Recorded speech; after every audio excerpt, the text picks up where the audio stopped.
petition for certiorari, prohibition with prayer for preliminary injunction and TRO against the impeachment complaint filed against the Vice President Sara Duterte. This is based on constitutional as well as legal grounds. We feel that the impeachment complaint is constitutionally deficient. It is a violation of pertinent constitutional provisions, and it is likewise jurisdictionally void, and the same should be dismissed and not entertained by the Senate of the Republic of the Philippines. That, in essence, is the foundation of our complaint. Why defective? It is very defective because, first, it did not consider the 3 priorly filed impeachment complaints. It did not likewise consider due process to the Vice President, and it did not also follow the constitutionally prescribed verification process. And because of these 3 and other grounds, the impeachment complaint should be dismissed and not entertained, rather.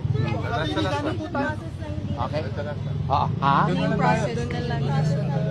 Verification process. The verification process requires that it should be personally known. The allegations are personally known and studied by the respective congressman who signed it. And if you notice, the congressman who went there did not even know as to the subject matter of the discussion in the House caucus. And there was only around 3 hours between 12 o'clock to 3:15 before it was included in the additional House business reference. And by that time, we feel and we have reasons to believe that some of the congressmen were not even able to peruse the complaint as well as assess the evidences attached in the impeachment complaint. And therefore, this is defective. The verification requirement has not been complied with.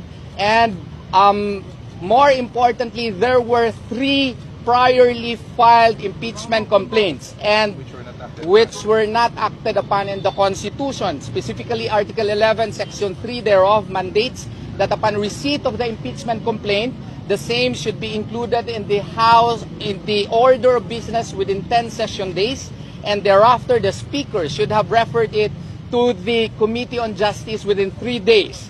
And these are mandatory provisions which were not followed by the House of Representatives. And why? Because Francisco versus House of Representatives mandates that if an impeachment complaint is already referred to the Committee on Justice, the 1-year bar period shall operate.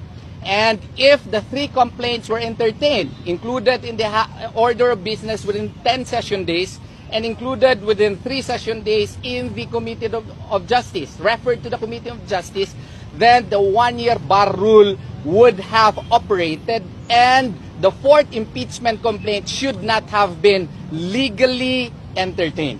Attorney, gano'n po tayo confident na magkakaroon po ng PRO, especially po na may arguments na same equal branch po ang Congress? Well, it's up to the Supreme Court, but we pray that the Supreme Court will grant our prayers.